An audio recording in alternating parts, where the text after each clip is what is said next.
반갑습니다. 반갑습니다. 네, 추운 날씨에 많이들 오셨습니다.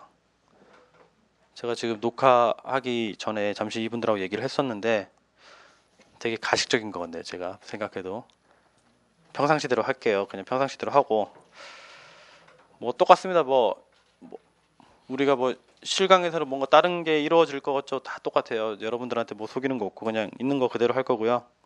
단지 안 했던 얘기는 이분들한테 했던 내용이 똑같이 하면 이분들은 지겨우니까 그런 내용이고 반드시 담아야 될 내용들은 들어갈 겁니다. 다 들어갈 거고요. 제 소개를 하자면 저는 칠판에 저 판사 많이 안 해요. 판사하면 시간이 없어요. 그냥 이렇습니다. 네, 20일의 평가사고요. 옆에는 자격번호 이런 거 적어준 사람 없죠. 그냥 제 위치에요. 지금 이 정도 된다. 는 거고 나이는 올해 저도 30대 중반을 넘겼어요. 이제 드디어 꺾였습니다. 36 됐어요. 36 되고 저는 29살 12월에 합격을 하고 이제 30살부터 평가사 생활을 시작을 했고 어느덧 이렇게 시간이 흘러서 강의도 하고 뭐 나름 재밌기도 한데 힘든 삶을 살고 있어요 지금. 날씨가 엄청 춥죠. 저는 올 때 가능하면 차를 안 가지고 옵니다. 오면서 조금이라도 더 책을 보고 오려고 얼어 죽을 뻔했어요. 오다가 진짜 너무 추워가지고. 작년에 강의할 때는 인상적이었던 게 첫날 딱 오는데 운전면허 시험을 치고 있더라고요. 거기 딱 지하철 출구에서 차가 딱 대져 있고 그거 하고 도로 시험을 치는 것 같았어요. 그래서 저도 면허 땄을 때 기억이죠. 또 그때로부터 평가사 시험 합격하기 전에 한 10년 전 그때 기분을 알거든요. 처음에 우리 운전 다들 하시나요 운전? 장롱 면허. 일단 면허를 따보셨네요 그러면. 알죠? 처음에 그 차 시동 걸었을 때 그 떨림 그쵸? 이걸 내가 밟아도 되나 안 되나 뭐 이런 그런 지금 우리가 딱 그런 단계일 거예요 지금 이걸 진짜 차에 타긴 탄 것 같은데 시동은 어떻게 걸어야 되며 어떻게 출발을 해야 되며 옆에 사람은 타 있는데 저 사람 말을 믿어야 될지 말아야 될지 뭐 이런 고민에서부터 괜히 수동을 했나 그냥 쉽게 오토로 할 걸 뭐 이런 생각. 여기서 뭐 우리가 오토로 갈아타면 일단 중개사 정도 뭐 되겠죠. 수동했으니까 지금 일단 평가 다 딴 거예요 지금. 근데 그 정도 난이도 차이는 아니에요. 한 10배 정도? 제 생각에 한 10배 정도. 왜? 중개사를 비하하는 건 아니에요. 중개사 시험 저도 준비를 해봤고 작년에도 떨어졌어요. 한 문제 차로. 정말 열받는데 객관식에 제가 제 나름 객관식의 달인이라고 생각했는데 진짜 떨어지더라고요. 중개사 시험도 어려워요. 어려운 시험인데 우리는 2차가 주관식이에요. 1차 난이도는 어떻게 보면 중개사랑 많이 차이 안 날 수도 있어요. 근데 2차 주관식이기 때문에 여러분들의 생활 습관이 오토에서 수동으로 갈아타야 돼요. 거의 비슷해요. 항상 펜을 들고 공부를 하셔야 되고 내 생각을 글로 써보는 연습이 돼야 돼요. 우리가 글로 써보는 거는 매일 써보는 건 일기 빼고는 안 해봤죠. 일기도 옛날에 해보고 이제 안 해보고.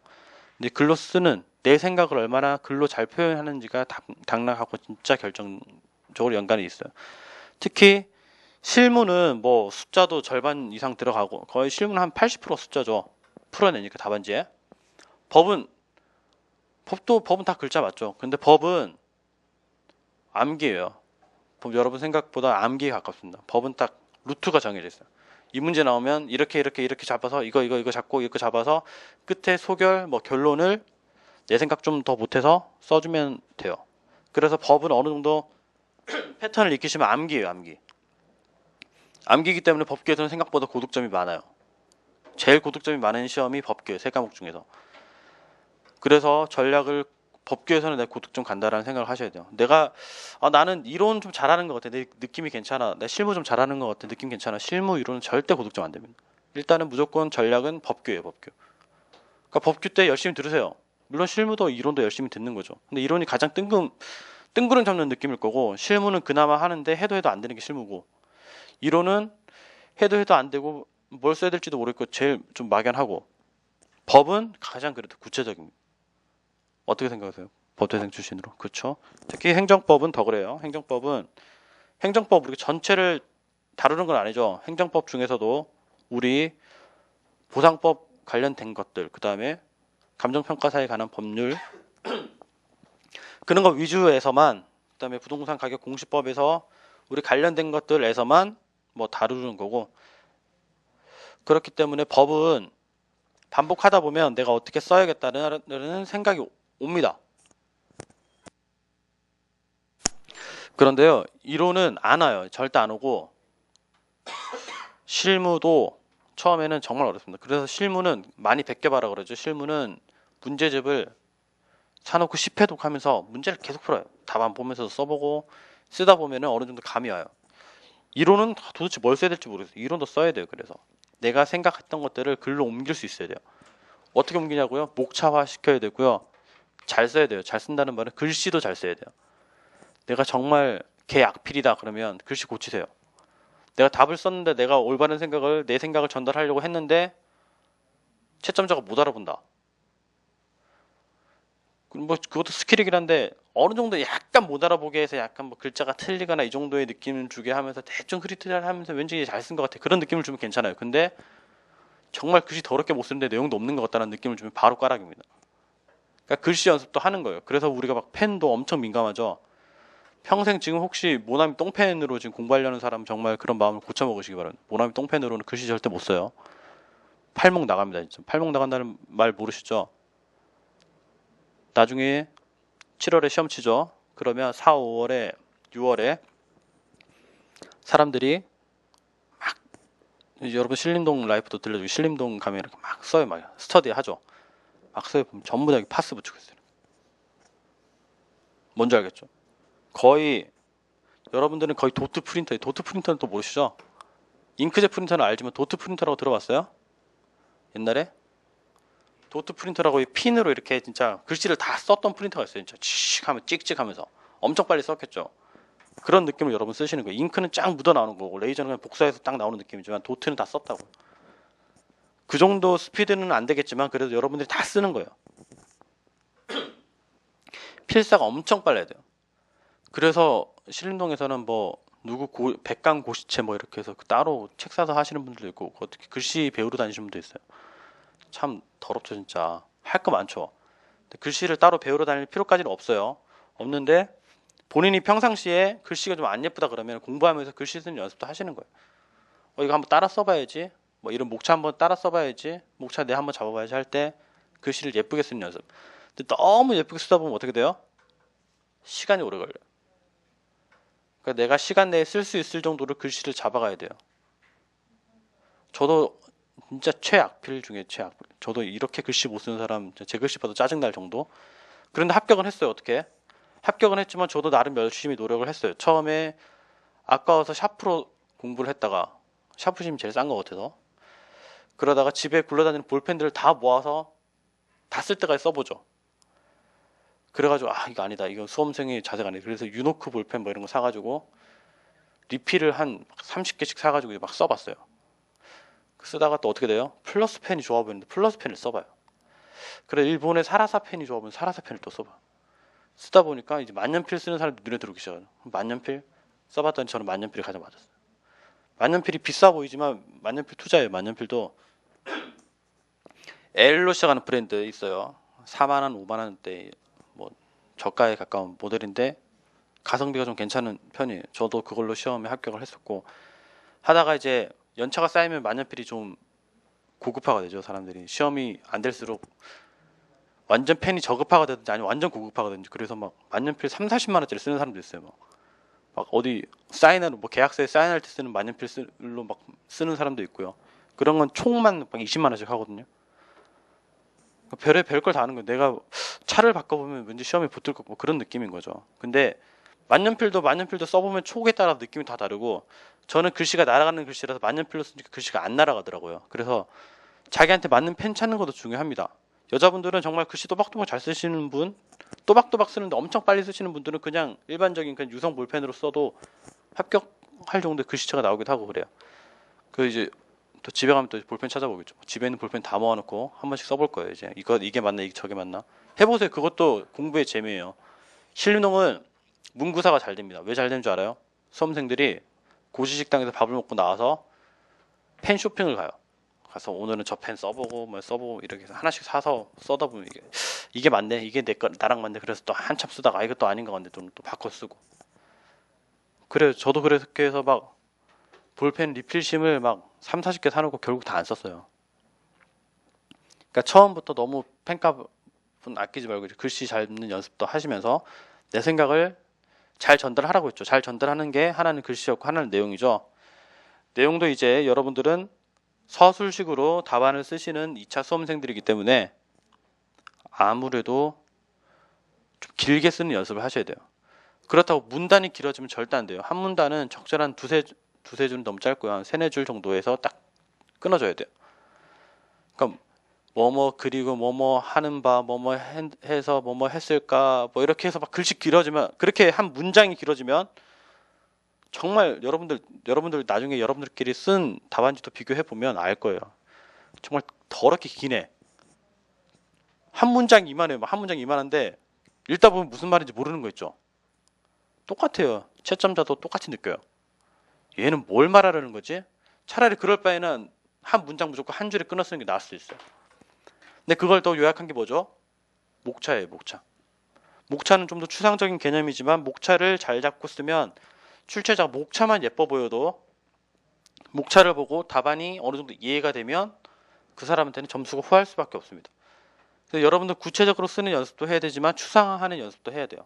뭔가 이거를 요약하면 어떻게 될지 이런 거. 그러니까 항상 공부를 할 때는 그런 것도 염두를 좀 해두셔야 돼요. 제가 수험생이 아닐 때, 제가 뭐 고등학생 때 뭐 대입 준비했을 때는 어떻게 공부를 해요? 숲을 못 보죠. 나무만 보여요. 그래서 1페이지부터 무조건 뒷답하는 거죠. 그러니까 저는 평생을 그렇게 공부를 해놓으니까 목차 보는 게 되게 싫었어요. 목차 보는 시간이 되게 아깝다는 생각 안 들어요, 여러분? 책 볼 때.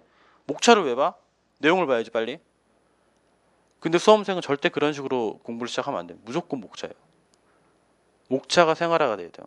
그러니까 책도 목차를, 오늘 볼 책도, 오늘 우리 책이 이 책이에요. 감정평가론인데요. 제 4판인데 혹시 5판이 나왔을까봐 아직 주문을 안 넣어놓은 상태라서 오늘 첫날만 여러분들한테는 지금 복사본을 드린 거고요. 물어봤어요. 저쪽에서 복사할 때 이거 목차 드릴까요? 목차는 뺄까요? 이렇게. 목차 다 넣으라고 했어요. 목차 있나요? 예, 목차 있죠. 목차가 제일 중요해요. 목차가 제일 중요하고, 목차로서 저는 이 책을 이해를 하는 거예요. 여러분, 목차가 아무 생각 없이 쓰는 거 같죠? 목차가 다 뼈대고, 이 목차대로 책을 집필하시는 분이 목차대로 글을 써나가는 거예요. 목차를 먼저 잡고. 근데 반대로 목차 연습이 안 돼 있는 사람은 다 쓰고 나서 목차를 뭘로 잡지?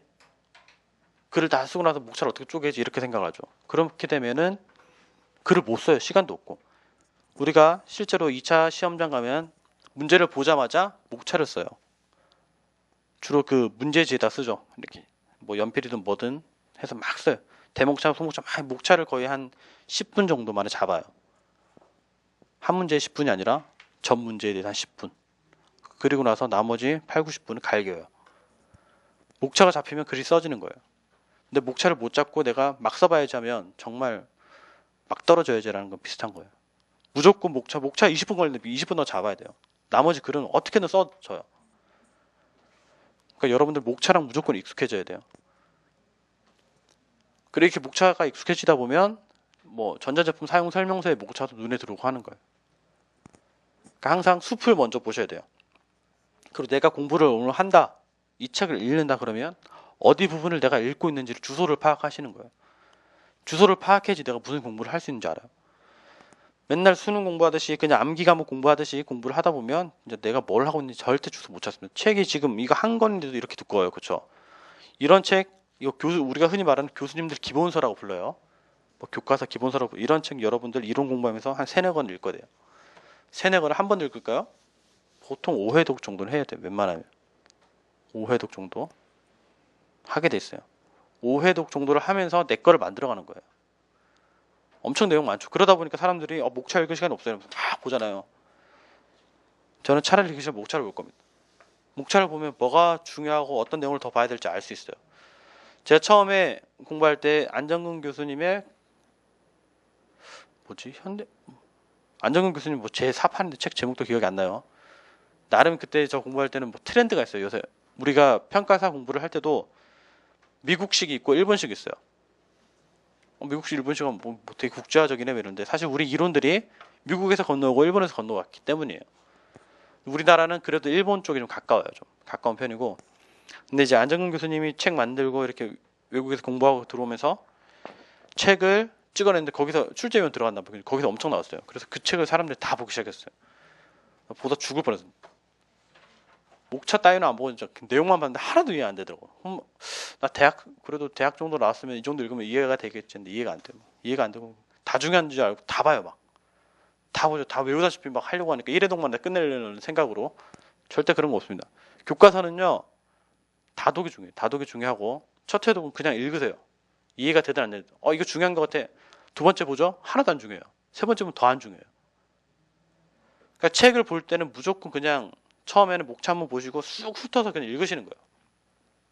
머리에 남는 게 없는데 당연히 안 남죠. 이 사람은 이 업계에서 20, 30년 동안 일하시고 책을 써낸 거예요.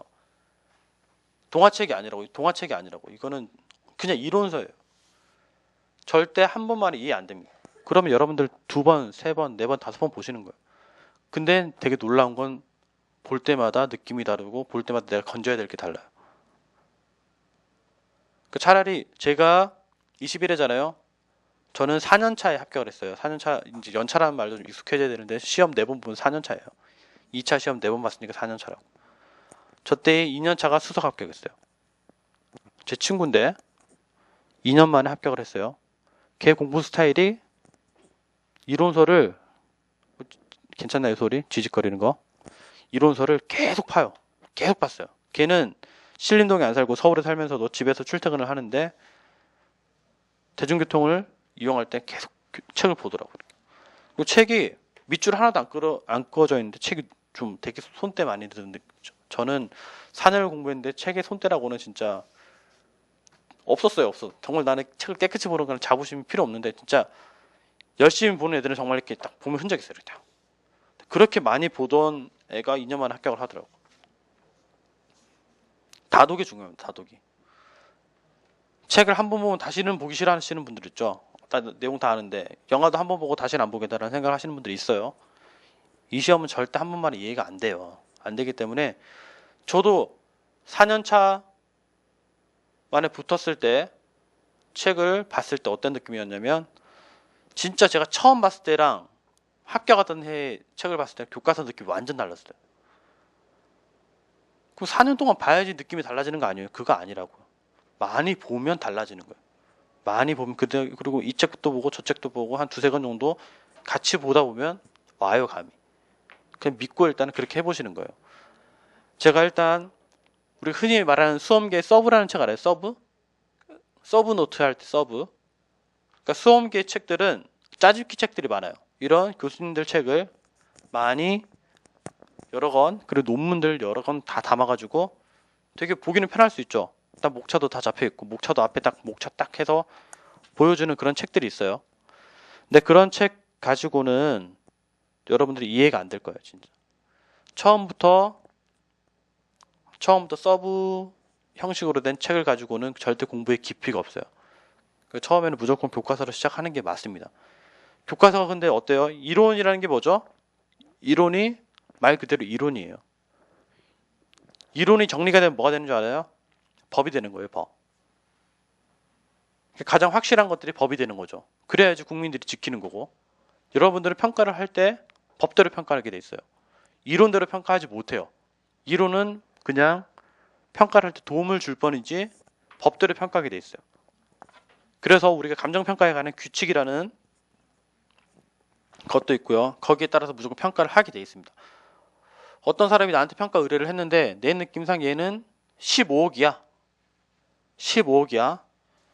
근데 법대로 뭔가 짜맞춘 대로 하면 15억이 안 나올 수 있어요. 그럼 여러분 느낌대로 15억 이렇게 해줘야 될까요? 그렇게 못 해줘요. 법대로 나온 결과대로 해줘야 돼요. 한계가 있는 거예요. 그리고 계속 이론이 발전되고 하면 법이 또 추가가 되겠죠. 그래서 여러분들 항상 교과서를 공부하실 때 또 한 가지 보실 게 이것도 지금 법전이에요. 법전인데요. 이제 2015, 16 지났으니까 2016, 17이 나오겠죠. 이 법전 가지고 공부를 하시는 거예요. 이 법전은 무조건 사시는 건데 이것도 다음 판이 나올 거예요. 바로 나올 건데 지금 당장은 못 사요. 지금. 근데 학원에서 아마 주문 넣었을 겁니다. 법전은 여러분들의 이제 거의 뭐 교회 다니시는 분들한테는 바이블처럼 법전도 바이블이에요. 그냥 들고 다니는 거예요. 늘 생활해야 돼요. 이거는 실무, 이론, 법규할 때 다 쓰시는 겁니다. 실무 때도 써요. 왜? 이 안에 감칙이라는 규정도 있고요. 그다음에 우리가 보상평가도 실무에 들어가요. 그러면 무슨 법에 의해서 평가한다, 뭐 보상법 70조 사항에 뭐 근거해서 뭐 이렇게 한다, 뭐 이런 식으로 다 쓰게 돼 있어요. 그러니까 법대로 평가하는 거예요. 내 느낌대로 하는 게 아니라고. 내가 하고 싶은 대로 하는 게 아니라고. 그럼 제3과목 법규에서는 당연히 들어가죠. 그래서 항상 법전을 끼고 다니시는 거예요. 좀 무거워요. 그래서 귀찮으신 분들도 있겠지만 가능하면 저는 수험생활 할 때는 무조건 책에 가방에 넣고 다녔어요. 어디 여행 갈 때도 절대 안 보지만 느낌 알죠? 꼭 봐야지 하면서 책 한 권씩 챙겨가죠. 그대로 오죠. 한 2페이지. 왜? 2페이지 보다 잠드니까. 그리고 가서 신나게 놀고 올 때는 어떻게 해요? 피곤하니까 열지도 않죠. 그래도 들고 다녔어요. 그래도 들고 다니는 거. 요새는 또 시제가 좋죠. 핸드폰 어플로 웬만한 법 다 찾을 수 있어요. 그렇죠. 뭐 법제처 뭐 이런 앱이 있어요. 거기서 법명만 치면 다 나와요. 그 내가 항상 법을 생활을 할 수 있어요. 길 가다가도 그냥 지하철에서 보시면 되는 거예요. 쓸데없는 웹툰을 비하하는 건 아니지만 웹툰 보는 시간에 차라리 저는 법을 보겠어요. 이렇게. 계속 보다 보면 법이 암기가 돼요. 저 때는 몰랐는데 가장 최근 시험에 보니까 법에 무슨 뭐죠? 법 내용을 이렇게 주던데 이렇게 뭐 이렇게 발췌를 해가지고 이렇게 주긴 줬었어요. 근데 그 트렌드는 법규 교수님께 물어보세요. 근데 저 때는 다 외웠어요. 법 내용 다 외웠어요, 진짜. 어떻게 외우지? 외워져요. 하다 보면 외워지고 이거 못 외우면 시험에 떨어진다는데 당연히 외워야죠. 그래서 몇 조 몇 항 무슨 내용인지 다 알고 몇 조 몇 항 무슨 내용인지 다 알아요. 그러니까 사법시험 이런 데는 어떻게 해죠? 법전이 주어지잖아요. 근데 우리 시험은 법전을 안 줘요. 내 머릿속에 법전이 들어있어야 되고 근데 법이 한 2-3개밖에 안 되고 물론 법에는 뭐 시행령, 시행규칙까지 다 들어가 있어요. 근데 시행규칙도 주요한 것들은 다 머릿속에 있어요. 그럼 다 튀어나와요. 어떤 평가는 뭐 어디 몇 조 몇 항. 우리 뭐 형사들이 나가서 뭐 영화보 뭐 잡으러 갈 때 누구는 당신은 무슨 조 몇 항 뭐 이런 거 하잖아요. 검사들이 말하는 거. 그런 거 비슷하게 머릿속에 있어요. 지금은 없어요. 왜? 지금은 내가 하고 싶으면 그냥 찾아서 쓰면 되니까. 근데 수험생 때는 여러분들은 암기하셔야 돼요. 그 여러분들 이론적으로 가장 이론적인 지식이 가장 높을 때가 시험 합격하는 해예요. 진짜 이렇게 돼 있어. 이렇게 업계 들어오죠. 훅 떨어져. 훅. 왜냐면 그때부터 술을 마시기 시작하고 하고 싶었던 거 하기 시작하고 그러다 보면은 이론이 바닥이 나기 시작해요. 그러다가 다시 공부하고 싶은 분들은 이제 책을 보기 시작하면 그때는 이론이 아닌 그때는 내가 실무를 해봤기 때문에 좀 느낌이 또 달라요. 그때는 그때 보던 거라. 그래서 이제 뭘 시험 합격하고 바로 첫 해에 오시는 분들, 첫 해에 또 강의를 하시는 분들이 있어요. 그런 분들은 교과서에 가깝고 가장 이론적으로 무장이 잘 돼 있기 때문에 이제 그런 거 위주로 강의를 잘 하시는 거고, 연차가 오래되시는 분들은 아무래도 경험이고 무엇이 중헌디 무엇이 중헌지를 알죠. 이거는 해보니까 그리고 어느 정도 돼 보면 아는 사람이 출제 입원 들어가 있고 그래요. 그리고 어쩌다가 이제 얘기해 보면 이제 그 사람의 생각도 읽을 수 있고 뭐가 중요한지 대충 느낌도 오고. 근데 그러다 보면 뭘 써야 되고 어디 부분을 읽어야 될지 이런 게 결정이 되는 거예요. 제가 오늘 몇 가지 말씀드린 것 중 하나가 뭐였죠? 목차였어요. 목차에 생활을 하자는 거. 그 다음에 전달하자는 거. 전달을 잘하려면 어떻게 해요? 글씨와 내용. 펜도 여러분들이 이제 많이 골라 보시기 바랍니다. 여기 앉아서 보니까 보세요. 지금 이 몇 분 중에서도 펜이 다 달라요. 두 분은 겹쳐요 지금. 예. 펜이 이렇게 달라요. 펜이 다르고 자기한테 맞는 펜이 있어요. 플러스 펜으로 아니요. 플러스 펜으로 합격한 사람이 있어요. 저보다 빨리 붙은 3년 차에 붙으신 분 펜이 플러스 펜이었는데 대박이었어요. 진짜. 엄청 글씨 잘 쓰면서 플러스 펜으로 했는데 그분은 그게 맞대요. 그 흔히 말하는 신림동의 강호들은 플러스 펜을 많이 애용했어요. 그 학원 스터디 오면 다른 거 아무것도 안 들고 와. 그냥 펜 한 자루 딱 들고 와서 딱 쓰고. 근데 합격을 못해요. 문제가 있는 거죠. 뭔가 자기 생각이 갇혀 있고 뭔가 고치려고 하지 않으면 또 합격이 안 돼. 내가 했는데 방향이 잘못 잡혀 있는 걸 그대로 가지고 있으면 합격을 못 하는 거예요. 그리고 특히 말 많은 사람들이 합격하기 힘들어요. 말 많은 사람들은 말로 들었으면 다 이해가 돼요, 우리가. 그렇죠? 저 형 대단한데? 저 누나 대단한데? 저걸 알고 있네? 쓰라고 하면 못 써요. 제한된 시간 내에 쓰라고 하면 못 쓰는 사람들이 많아요. 그 사람들이 떨어지는 거예요. 그러니까 알고 있어도 제한된 시간 내에 써야 돼요, 여러분. 그래서 그만큼 공부를 하실 때 이제부터 습관이 쓰는 연습이 돼요. 메모하는 습관이 돼야 되고 쓰는 연습 돼야 돼요. 특히 요즘에는 맨날 컴퓨터로만 우리가 타자 치고 워드 치고 뭐 이러니까 어떻게 돼요? 글 쓰는 게 되게 익숙하지 않죠. 이제 돌아가셔야 돼요. 이제 써야 돼요. 나도 옛날에 내가 하도 글씨를 못 쓰니까 차라리 컴퓨터를 주고 이렇게 작성하게 해주면 안 되나 막 이런 생각 되게 많이 했었거든요. 근데 그런 건 언제 될지 몰라요. 그래서 여러분들 쓰셔야 돼요. 그럼 또 왜 반대 차별이 있을 수 있어요. 왜 어르신들은 타자가 익숙하지 않아서 반대로 우리한테는 이거 불이익이다. 그럼 선택해서 하게 하자. 뭐가 좋은지 안 좋은지 판단이 안 서기 때문에 공무원들이 절대 그런 거 하지 않죠. 쓰세요. 쓰시는 연습을 반드시 하셔야 됩니다. 지금 막연하게 제가 여기 수험생들이 다양해요. 또 강의 듣는 분들도 다양할 거고 인터넷으로 전국에 계신 분 다양할 거라고 생각을 합니다. 나이가 되게 어리신 분도 있고요. 20대 초반부터 많게는 60대 한 중반 정도까지 계세요. 70대도 할 수도 있겠죠. 근데 합격자 중에 70대가 본 적이 아직은 없어요. 근데 60대 분들은 심상찮게 보여요. 어리면 어릴수록 좋은 건 순발력과 흡수력이 엄청 빠르고요. 체력도 좋죠. 나이가 많으면 좋은 거는 정말 부동산을 많이 다뤄본 경험들. 대부분 살면서 한 번씩 부동산을 사고 팔아봤고 부동산에 대해서 관심이 있고 재테크 수단으로도 많이 삼았고 그렇기 때문에 또 그런 경륜들. 그래서 혼자 공부하면 내 거에 한정되지만 여러 사람이서 같이 얘기하고 그렇게 하다 보면 조금씩 도움이 되는 게 분명히 있습니다. 그 스터디 가면 개인 스터디, 이제 그룹 스터디, 그러니까 학원에서 하는 스터디 말고 뭐 밥터디 뭐 이런 거 비슷해가지고 이런 모임 하잖아요. 그러면 연차 보통 4년차든 4년차들끼리만 해요. 대신에 영입을 하죠. 마치 뭐 FA 시장처럼 이번에 2년차 중에 누구 괜찮다던데 그럼 걔는 한 명을 영입을 해요. 왜? 걔한테서 신선한 걸 얻기 위해서.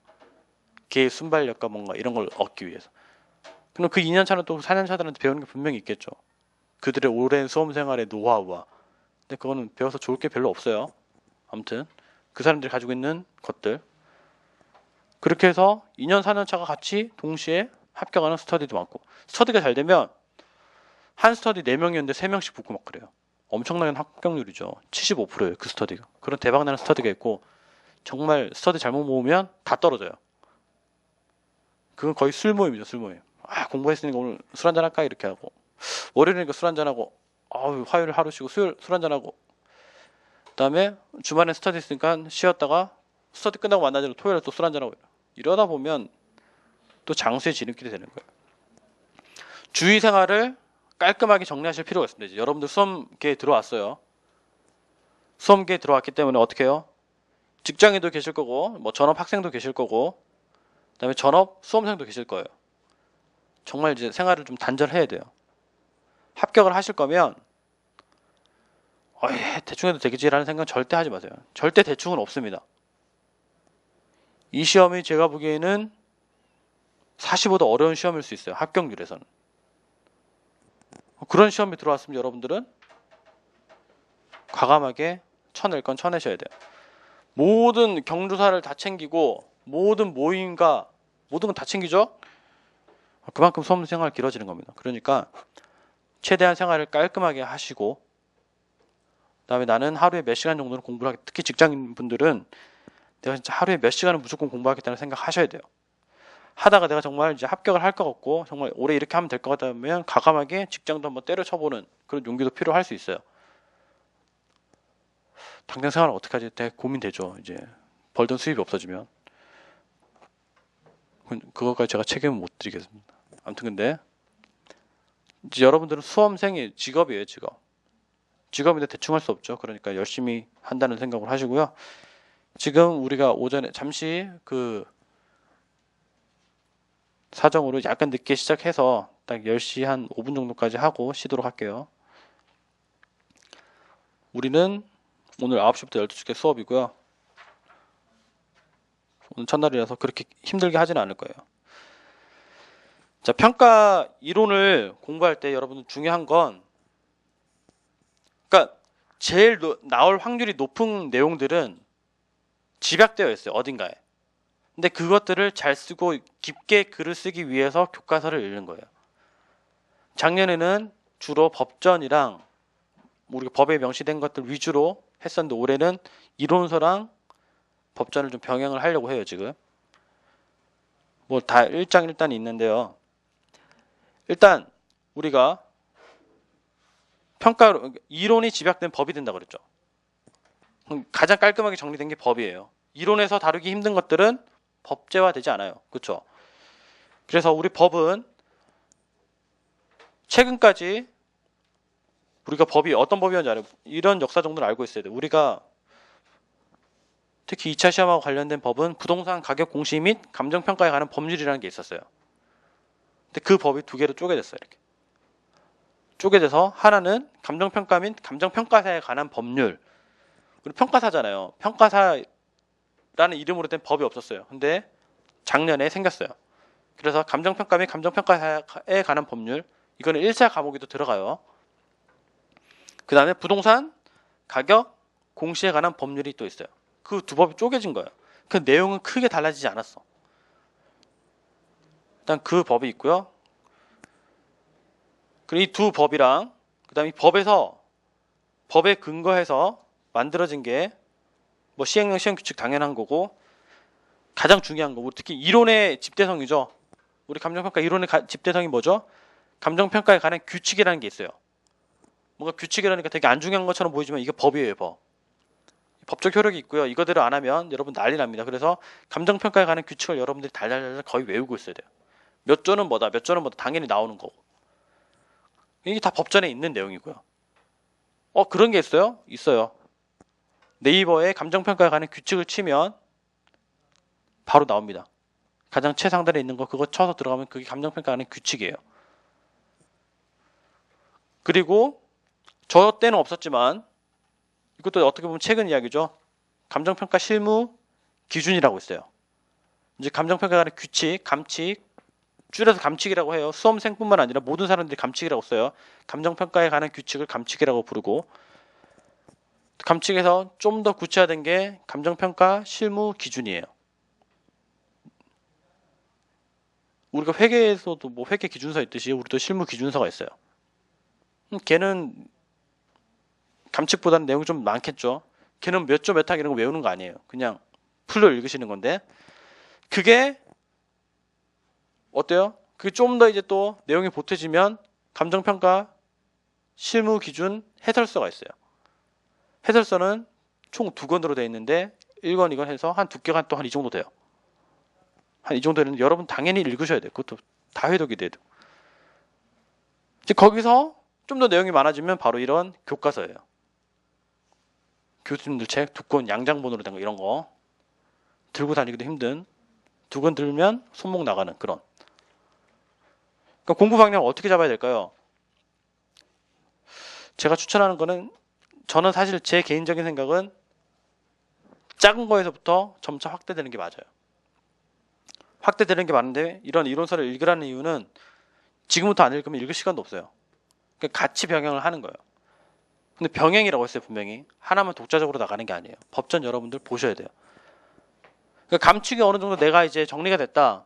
근데 되게 추상화됐겠죠. 그만큼 줄여놓은 거예요.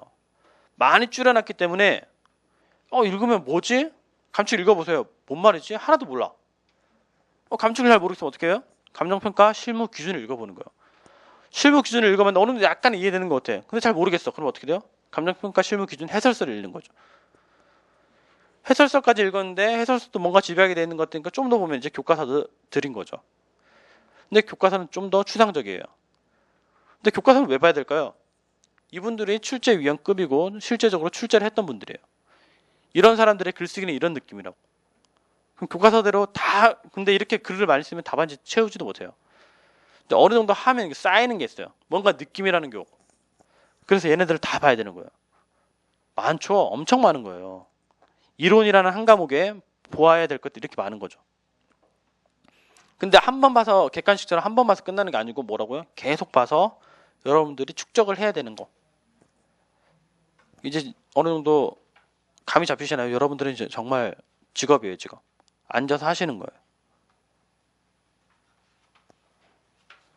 저 본인은 혼자 앉아서 자리에 앉아서 3시간 동안 공부할 수 있는 사람 한 번도 안 일어나고 가능해요? 좋아요, 저런 자세. 두 분은 흡연하세요 혹시? 저쪽은 오 혹시? 예. 여성분이 담배 피는 거에 대해서 저는 절대 반대하지 않습니다. 뭐 자기 기호이기 때문에. 흡연자들은 힘들어요. 흡연자들 막 손 떨려가지고 막 한 대 피러 나가야 돼 이런 생각하죠.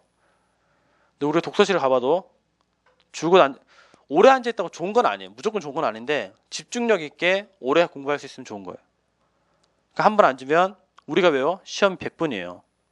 최소 100분은 여러분들 생리 현상까지 다 거스리면서 참을 수 있는 훈련이 돼야 돼요. 되게 힘들어요, 그거.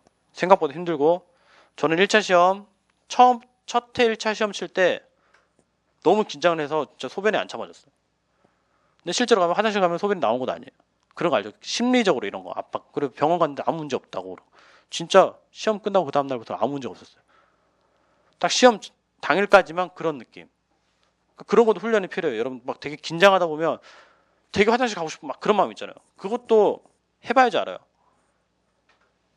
수험생들은 실제로 뭐 방송에서 이런 말 하긴 그렇지만 기저귀 차고 들어갑니다. 진짜. 혹시나 그거는 왜죠? 심리적 안정감을 주기 위해서 별의 별짓을 다 하는 거예요. 저도 기저귀 차고 들어왔어요. 혹시나 해서. 근데 전혀 묻지 않았어요. 마음이에요, 마음. 근데 그렇게 훈련이 돼 있어야 돼요. 시험 볼 때 몇 분 동안 봤죠? 100분 정도 봤죠. 심지어 중개사 시험도 150분인가 앉아있어요. 1차인가 2차 볼 때 아무튼 얼추 그 정도 앉아있어요. 중간에 나가면 탈락이에요. 그냥. 여러분들도 한 2시간 정도는 기본방으로 앉는 훈련이 되어 있어야 됩니다. 설마 2시간 못 앉아서 내 이 공부 못하겠다는 생각을 하시는 분은 진짜 오늘 바로 환불하시고 인터넷 강의도 환불하시는 게 맞아요, 진짜. 근데 세상 살다 보면 저도 뭐 오래 살지는 않았지만 살다 보면 정말 이거보다 힘든 거 훨씬 많아요. 그렇죠? 근데 여러분들이 이걸 준비하는 이유는 저는 알아요. 왜 이거 하고 싶어 하는지. 대부분의 사람들은 저랑 비슷한 마인드로 시작을 했을 거고 우리 오늘 수험생 중에 한 분은 좀 달랐어요. 되게 멋진 분이 계신데 그분 빼고는 다들 비슷해요. 지금 어느 정도 안정적인 삶을 살아가면서 사무실에서 눈치 보면서 일을 하기 싫고 약간 자유롭게 돌아다니고 싶고 뭔가 부동산 하면은 내가 부동산으로 더 대박 좀 가능할까 막 이런 느낌. 다들 그런 거죠. 솔직하게.